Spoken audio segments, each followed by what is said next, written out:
முன்னாடியே விடை வந்துருது எனக்கு. சரி, எல்லாரும் கட்டி அந்த போட்ட மாதிரி மாதிரி உட்காந்துருக்கு. எல்லாருக்குமே ஒவ்வொரு பதில் கிடைச்சிருக்கு.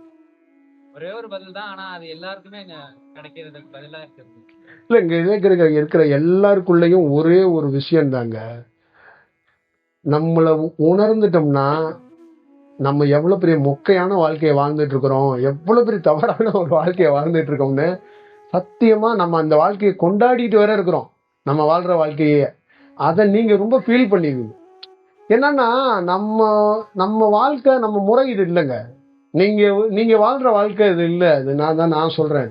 ஏன்னா உங்க உயிரெல்லாம் உண்மையிலேயே ஒரு நல்ல ஒரு ஒரு வெளிச்சம். அந்த வெளிச்சம் எங்கேயோ சம்மந்தமில்லாத இடத்துல லைட் எரிஞ்சுக்கிட்டு இருக்கு.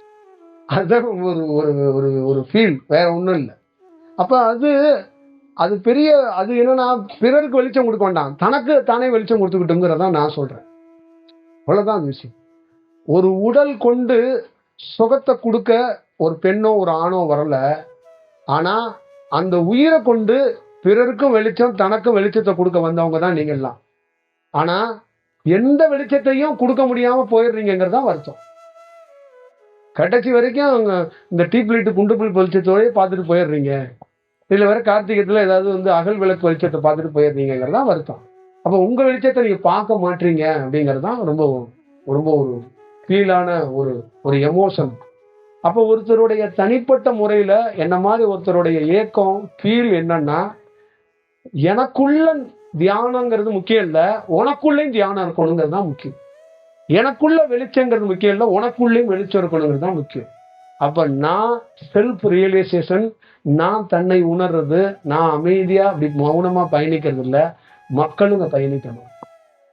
மக்கள் அமைதியா இருந்தாதான் மகேசன் அமைதியா இருப்பான். இல்லைன்னா மகேசன் வேலை செஞ்சுக்கிட்டே இருப்பான். இப்ப மகேச சமாதிக்கு போகணும்னா நீங்க அமைதியாகணும். அப்ப சிவன் சமாதிக்கு போகணும்னா மக்கள் மௌனமா மாறணும். அப்ப மக்கள் மௌனமா இருந்தா சிவன் சமாதியில இருப்பான். அப்ப சிவன் சமாதியை விட்டு வெளியில வந்து நிக்கிறான். அப்ப மீண்டும் அவன் சமாதிக்கு போகணும். என்னன்னா அவனோட பிரத்யேகமான விஷயம் மௌனம். அப்படியே எப்பயுமே சமாதியில ஆழ்ந்து அப்படியே இருக்கிறது. அப்ப அவர் அந்த சமாதியை கலைச்சிட்டு வெளியில வந்து நிக்கிறாருன்னா நீங்க மௌனமா இல்லைன்னு ஃபீல் பண்றாரு. இப்ப நீ மௌனமா இருப்பா, நான் மௌனமா மாறிடுறேன் அப்படிங்கிற இதான் விஷயம். அதனால நீங்க கொஞ்சம் அது மாற ட்ரை பண்றதுக்கு பாருங்க, சரிதானே? ஆனா அது இயல்பா, பிரத்யேகமா வேற எதுவும் பண்ணிடாதீங்க. அதான் ரொம்ப முக்கியம். நம்ம நிறைய வேலைகள், நிறைய பேரை சந்திக்கணும். நிறைய நிறைய பேருக்கு இந்த மாதிரி ஒரு ஒரு ஒரு ஒரு அவங்க உயிர் சக்தியை ஒரு நல்ல வடிவத்துக்குள்ள மாற்றி போகணுங்கிறது தான் இதோடைய ஒரு ஒரு வடிவமா நான் பார்க்கறேன். அது ஒரு ஒரு நல்ல சூழலை உருவாக்கணும் அப்படிங்கறத நினைக்கிறேன். அப்ப இங்க இருக்கிற வயசு தாண்டி ஒரு உயிரோடைய உண்மையான தன்மை என்ன? ஒரு 60 வயசுல 70 வயசுல இருக்கிற ஒரு பெண்ணுக்கோ ஒரு ஆணுக்கோ உயிர் விழித்தா வயசு தேவைப்படாதுங்கிறத தெரிஞ்சுக்குவாங்க. உயிர் விழிக்காதனாலதான் வயசு. உயிர் விழிச்சு செஞ்சுக்கல வயசானதே நீ சொல்ல முடியாது. வயசுக்கு அங்க வேலை இல்லாம போயிடும். உயிர் விழிக்காதனாலதான் உடல் டயர்டாகி போய் அப்படியே நொந்து நூலாகி போய் நிற்கிறோம். உயிர் விழிச்சா நீங்க அவ்வளவுதான். அதனாலதான் இறைவனை குழந்தை வடிவத்துல முருகனையோ மாணிக்க வாசகலையோ நால்வரையோ வாழை பரமேஸ்வரியோ என்றும் குமரி அப்படின்னு சித்தரிக்கிறது காரணம் அதுதான் உயிர். அதான் உயிர். உயிர் என்ன? எப்பயும் இளமை. உனக்குள்ள இருக்கிற உயிர் இளமை. உன் உடல் பருவ மாற்றத்துல நீ சாப்பிட்ட சப்பாத்தி பூரியில இப்படி மாறி நிக்குது. அவ்வளவுதான் விஷயம். உன் உடல் தான் டயர்டாகி நிக்குது, உன் உயிர் டயர்டாகி நிக்கல. அப்ப உன் உயிருக்கு 62 வயசு 70 வயசுலாம் கால்குலேஷன் எல்லாம் போட முடியாது. உன் உயிர் தெளிவா இருக்கு, தெளிந்த நேர்வுடையா இருக்கு. உன் உடல் தான் ஒரு மாதிரி அப்படி இப்படி இருக்கு. அவ்வளவுதான் விஷயம். அப்ப உயிர் விழிச்சுச்சுன்னா நீ என்ன பண்ணிடுவ? உடலை பத்தி கவலைப்பட மாட்டேன். ஒரு நாள் என்ன பண்ணிடுவா? வயதான அத்தனை பேருமே தெளிவா மாறிடுவீங்க. ஒரு நாள் மாறுறதுக்கான வாய்ப்புகளை அது உருவாக்கும் போது பயம் போயிருமா? நீங்க பயப்படாம இருங்க. உண்மையா ஆத்மார்த்தமா ஒரு குருவை நினைச்சீங்கன்னா, சிவனையோ நினைச்சீங்கன்னா அது உண்மையா நினைக்கணும். அதை நம்ம வேற மாதிரி நினைக்க கூடாது. அதுக்குள்ள என்னன்னா சுவாசத்திலேருந்து அந்த காற்றுலேருந்து அதை உண்மையா நினைக்கணும். எந்த எதிர்பார்ப்பும் கமிட்மெண்ட் இல்லாம ஒரு குருவை நினைக்கணும். இந்த இதுக்காகன்னு ஒரு கமிட்மெண்ட்டுக்காக நினைக்க கூடாது. அப்படி நினைச்சீங்கன்னா அவருடைய நோக்கம் கெட்டு போயிடும். அவர் என்ன சொல்றாருன்னா, என்ன தனி மனிதனுடைய சுக துக்கத்துக்காக கூப்பிடாத, மொத்தமா உன்னை சரி செஞ்சுக்க என்ன கூப்பிடு, நான் வர்றேன். ஏன்னா அது இருக்குன்னு பார்ட் டைமா கூப்பிடாத. ஆடிக்கு சீரு, பொங்கலுக்கு அதெல்லாம் என்ன கூப்பிடாத, அந்த மாதிரி கூப்பிடாத. மொத்தமா உன் உயிரை பலப்படுத்துறதுக்கு என்ன கூப்பிடு, நான் வந்து வேலை செஞ்சு தர்றேங்கிறதான் அதோட வடிவம். அதனால உன் உயிரை தெளிவுபடுத்திக்கிட்டனா உன் மரணம் சொர்க்கவாசல் திறந்து நீ போய் ஸ்ரீரங்கத்துல அரங்கனை பார்ப்பல்ல, அந்த மாதிரி தான் சொர்க்கவாசல் மாதிரி உன்னுடைய உயிருடைய அந்த உடல்ல இருந்து உன்னுடைய உயிர் பிரிந்து ஒரு தெய்வீக மனதோட போகும். அந்த வாசம் தெய்வீகமா இருக்கும். புரியுதா? அந்த மாதிரி ஒரு சூழல் ஒரு நடக்கும். நம்ம புராணங்கள்லாம் கற்பனைகளை யாரெல்லாம் எழுதி வைக்கலங்க, நிதர்சனமான உண்மை, நிதர்சனமான உண்மை. அதனால சொர்க்க வாசல் அப்படிங்கிறது நம்ம உடலுக்குள்ளே இருக்கும். அது ஒரு நாள் திறக்கும். அதுதான் அதோடைய வடிவம். இதுக்கு அடிப்படை தலைவன் யாருன்னா உயிர் தான். அதனாலதான் சுவாசத்தையும் உயிரையும் ஒருத்தன் சரியாக பயன்படுத்தினானா மிகப்பெரிய வடிவத்துக்குள்ள மாறுங்கிறத நம்ம அடிக்கடி சொல்லிக்கிட்டு இருக்கோம். அதனால தயவு செய்து இந்த வயதானவங்க, சுத்தி இருக்கிற நிறைய பெண்கள், நிறைய தாய்மார்கள், வீட்டுல சண்டை, பலவீனப்படுத்திக்காதீங்க, உடல் நோய், எதை பத்தியும் கவலைப்படாதீங்க. எல்லாத்துக்குமே ஒரு நிரந்தரமான ஒரு சொல்யூஷன் எப்பயுமே இதுதான், நம்ம இப்படியே போயிடுவோம்னு நீங்க வந்து கற்பனை பண்ணாதீங்க. அதுக்குள்ளே ஒரு மாற்றம் கண்டிப்பா ஒரு நாள் நடக்கும். எல்லாத்துக்கும் ஒரு தீர்வு இருக்கு. வெறும் நம்பிக்கை அடிப்படையில நான் சொல்லலைங்க. எல்லா மனிதனுக்குள்ளேயும் ஒரு தீர்வை இந்த பிரபஞ்சம் ஏற்படுத்திக்கிட்டே இருக்கு. அது அந்த அடிப்படையில தான் நீங்க யாரு எல்லாத்தையும் தாண்டி ஒரு வடிவத்துக்குள்ள அது பார்க்குது, அது ஒரு விஷயத்த பண்ணுது. நான் பல்வேறுபட்ட நகரங்களுக்குள்ள போறேன், பல்வேறுபட்ட மக்களை பார்க்கிறேன், பல்வேறுபட்ட சூழல்ல இந்த பிரபஞ்சம் பண்ற ஒவ்வொரு அதிசயத்தையும் கண் கொண்டு பார்த்துக்கிட்டு இருக்கேன். அதனால நான் சொல்றேன், அது நினைச்சா அது என்ன வேணாலும் செய்யும். அது நினைச்சா அது என்ன வேணாலும் செய்யும். ஆனா அது இயல்பா தான் செய்யணும்னு நினைக்குது. இவ்வளவுதான் விஷயம். நான் அடிக்கடி இந்த இயல்பு சொல்ல பயன்படுத்துறதுக்கு காரணமே பிரபஞ்சம் தான். அது இயல்பா தான் பணி செய்யறதுன்னு நினைக்குது. தனக்குள்ள ஒண்ணு இருக்கிறதாகவோ தனக்குள்ள ஒரு சக்தி அப்படி இப்படி பயன்படுத்துறதா நினைக்கலங்கிறத நீங்க வந்து புரிஞ்சுக்கணும். அப்ப நீங்க பாத்துக்கங்க, அது ஒரு நல்ல வடிவமா மாறும். நீங்க ஒரு நல்ல சூழலை வந்து உருவாக்குங்க அப்படிங்கிறத நீங்க பாத்துக்கங்க. மதுரையும் சரி, தமிழ்நாடு மட்டும் இல்ல, உலகம் முழுக்க இருக்கிற மக்களுக்குள்ள ஒரு நல்ல சூழலை, நல்ல உயிர் துளிகள், அவங்களுடைய உயிர் துளிகள்ல ஒரு பெரிய மாற்றம் நடக்க தான் போகுது, நடக்க தான் செய்யும். அது ஒரு நல்ல வடிவமா மாறும். அதனால நீங்க வந்து ஒரு இயல்பு தன்மைக்குள்ள வாங்க. ரொம்ப பக்தியில ரொம்ப நனைஞ்சு குளிர் காய்ச்சல் கடவுளுக்கும் உங்களுக்கும் வர வைக்காதீங்க. அதை ரொம்ப பார்த்துக்கோங்க. ரொம்ப நினையாதீங்க, புரியுதுங்களா? கொஞ்சமா நினைங்க. பக்தியில ரொம்ப நினைஞ்சு சுண்டல் அவிச்சு அவிச்சு கொடுத்துக்கிட்டே இருக்காதீங்க. கோயில்ல எல்லாம் கொஞ்சமா நினைங்க. இந்த மாதிரி பிரதோஷத்துக்குலாம் நந்தியை ரொம்ப டயர்டாக்காதீங்க. பூ கொண்டி கொண்டி பாலெல்லாம் போட்டு ரொம்ப பாலை காய்ச்சி பக்கத்துல இருக்கிற தாய்மார்களுக்கு கொடுங்க. நந்தி வந்து அவர் வந்து ரொம்ப நல்லவர். அவர் ஆல்ரெடி பசி இல்லாத ஒரு நந்தி, மரணம் இல்லாத பெருவாழ்வு. அவருக்கு ரொம்ப பாலை ஊற்றி ரொம்ப குளிப்பாட்டாதீங்க. கொஞ்சம் பார்த்தே பண்ணுங்க, சரியா? அதனால நீங்க நந்திக்கிட்ட இருந்து மௌனத்தை பெறணும், சுவாசத்தை பெறணும். அதுதான் ரொம்ப முக்கியம். அப்ப எப்படி எப்போ ஞாபகம் வச்சுக்கோங்க, நம்ம வீட்டுல விளைகிற ஒரு பொருளை சரணாகதியில படைக்கிறோம்.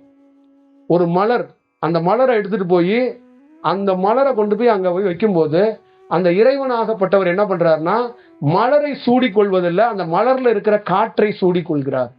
இப்ப ஒரு சுண்டலை வைக்கிறீங்க, சுண்டலை அள்ளி அவர் திங்கிறது இல்ல, அந்த சுண்டலுக்குள்ள இருக்கிற அந்த காற்றை, அந்த சுவையை மட்டும் காற்றாக உறிந்து கொள்கிறார். ஒரு பொங்கலை வைக்கிறீங்க, பொங்கலையும் முந்திரி பருப்பையும் அவர் எடுத்துக்கிறது இல்ல, அதுக்குள்ள இருக்கிற அந்த சுவாசத்தை மட்டும், அந்த மனதை, அந்த சுவையை மட்டும் அவர் உறிஞ்சுக்கிறாரு. பாக்கி எல்லாம் சக்கையா அங்கேயேதான் இருக்கு. மலர் வாடி போய் காஞ்சதுக்கு அப்புறம் தூக்கி போடுறீங்க, பொங்கல் அங்கேயேதான் இருக்கு, எடுத்துட்டு போய் யார்ட்டையாவது கொடுக்குறீங்க. ஆனா அவரு சுவாசமாக நான் இருக்கிறேன், அதை நான் சுவாசமாகவே எடுத்துக்கிட்டேங்கிறாரு. அப்ப உங்களுடைய சரணாகதியில உண்மையான தத்துவம் எதுன்னா, இந்த பொருள் எல்லாத்தையும் படைச்சிட்டீங்கல்ல, வாழ்க்கையில ஒரே ஒரு நாளாவது என்ன நான் படைக்கிறேன்னு ஏத்துக்கடான்னு சொல்லுங்க. பிரதோஷத்துல தயவு செய்து ஆரோக்கிய பால் வாங்கி கொடுக்காதீங்க. உங்களை தூக்கி கொடுங்க, தூக்கி என்ன நந்தி மேல போடுங்க அப்படின்னு சொல்லுங்க. அது என்னைக்காவது ஒரு நாள் உங்களை ஒரு நாள் வைங்க, பூஜைகளை வைங்க. உங்களை ஒரு நாள் எல்லா பொருளையும் வைக்காதீங்க. என்ன வைக்கிற நீ எடுத்துக்கப்பா, நான் என்ன கொடுக்குறேன் சரணாகதியா, என் உடலை வைக்கிறேன்னு வைங்க. அப்ப இறைவன் திருப்பி உங்க உடலை கொடுத்துருவான். தொடர்ந்து உங்க உடலை கொண்டு வச்சுக்கிட்டே இருங்க. அப்ப ஒரு நாள் என்ன சொல்லுவான்னா, உன் உடல் பூஜைக்கு உகந்த உடல் அல்ல, எனக்கு தகுந்த உடல் அல்ல, ஆனா தகுனார உடலையே நீ தகுந்த உடலாக நினைச்சு வச்சல்ல, அதனால நான் என்ன பண்றேன்னா எனக்கேத்த மாதிரி அந்த உடலை மாத்திக்கிட்டு நானே எடுத்துக்கிறேன். அப்ப உன்னை நல்ல உடலாக நான் மாத்தி நான் உன்னை என் அருகாமையில வச்சுக்கிறேன் அப்படிங்கிற வாய்ப்பு வழங்கப்படும். இதுதான் விஷயம். இந்த இறைவனுடைய தத்துவத்துக்குள்ள என்னன்னா, இறைவன் பக்கத்தில் இருக்கிற எல்லா பொருளையும் நல்ல தன்மைக்கு மாத்தாம இறை தத்துவமா மாறாது. அப்ப அந்த நல்ல தன்மைக்கு நீங்க மாறணும்னா உங்களுடைய வீட்டுல விளைந்த பொருட்களை படைக்கிறீங்க, அதே மாதிரி ஒரு நாள் உங்களையும் படைங்க. அது உன்னதமா இருக்கணும், அது ஊர்ஜிகமா இருக்கணும், அது உண்மையா இருக்கணும். குலதெய்வத்துக்கு ஆட்டையும் மாட்டையும் படைக்காம உங்களை படைங்க. இந்த உலகத்திலே உயர்ந்தது எதுமா? இந்த உலகத்திலே உயர்ந்தது பெரிய பெரிய ஞானி எல்லாம் தன்னை கொண்டு போய் படைச்சான் ஒரு குருநாதர்கிட்ட. தன்னையே கொண்டு கொடுத்தான், இந்த உடலையும் உயிரையும் உங்கள்கிட்ட கொடுத்துட்றேன் அப்படின்னா. அதான் விஷயம். அப்பதான் அவர் நினைச்சாரு, இந்த உடலையும் உயிரையும் நான் அப்படியே பயன்படுத்த முடியாது, அதை நல்ல தன்மைக்கு மாற்றி பிறருக்கு பயன்படுற மாதிரி நான் பண்ணி விட்டு போறேன்னு பண்ணார். சரிதானே? அதனால நீங்க அதை பார்த்துக்கங்க. உங்களுடைய வழிமுறைகளை, வழிபாட்டு முறைகளை, குலதெய்வத்துக்கு போங்க, கோயிலுக்கு போங்க, பிரதோஷத்துக்கு போங்க, எங்க வேணாலும் போங்க, ஆனா நேர்த்தியா பண்ணுங்க. செய்யறத தெளிவா பண்ணுங்க. ஒரு கடையில மலர் வாங்குங்க, கூட ஒரு வாளியில தண்ணி கொண்டு போங்க, தண்ணியில நீங்க மலரை அலசி அந்த மலரை வைங்க. புரியுதுங்களா? எப்பயுமே மலரையோ எந்த பொருளையுமோ நீர் தெளிச்சு வைக்கணும். புரியுதுங்களா? அதை அவசியம் பாருங்க. அதுல ஆத்மார்த்தம் இருக்கணும். அப்ப நீங்க படைக்கிற ஒரு பொருளை அப்படி உள்ள இருந்து சுவாசத்துல இருந்து கொடுக்குற மாதிரி, உயிர்ல இருந்து கொடுக்குற மாதிரி ஆத்மார்த்தமா வைக்கணும். அப்ப படைக்க வேண்டியது மட்டும்தான் உங்களோட வேலை. அதுல எந்த எதிர்பார்ப்பும் இருக்கக்கூடாது. எதிர்பார்ப்பு இல்லாம ஒரு கோயில், சிவன் கோயில்லையோ ஒரு பெருமாள் கோயிலையோ ஒரு வேலை செஞ்சு பாருங்க, அதோடைய பலன் வேற மாதிரி இருக்கும். வேண்டுதல் இல்லாம ஒரு மாத காலகட்ட கோயில்ல உட்கார்ந்து பாருங்க, நீங்களே மாறி போறீங்க. வேண்டுதல் இல்லாம உங்க வீட்டுல இருக்கிற பிரச்சனை சரியானதான் அவர் கடவுள். நீங்க சொன்னதை கேட்டீங்கன்னா அவர் என்ன சைட் சூப்பர்வைசரா என்ன அவர்? அப்படி இல்ல. அப்ப நீங்க சொல்லாம மௌனத்துல ஆழ்ந்து அப்படி பாருங்க, அவருக்கு தெரியும்ல நீங்க கஷ்டப்படுறீங்கன்னு. அப்ப உங்க மௌனத்தை அவர் ஏத்துக்கிறாரா இல்லையான்னு பார்க்கலாம். அவர் ஏத்துக்குவாருங்க. அதை ஒரு நாள் ஃபாலோ பண்ணீங்கன்னா உங்க ப்ராப்ளமும் சால்வ், உங்களுக்கு தியானமும் வந்துடும். இதுதான் விஷயம். ஆனா இத சொல்லாம லயனா பருப்பு கடையில போட்டு மல்லிகை கடையில விசாரிக்கிற மாதிரி போட்டு பிள்ளைக்கு அதை கொடுத்துரு, அதை கொடுத்துரு, இதை கொடுத்துரு, இதை கொடுத்துருன்னு பிரதோஷத்துக்கு போட்டு பண்றீங்களே.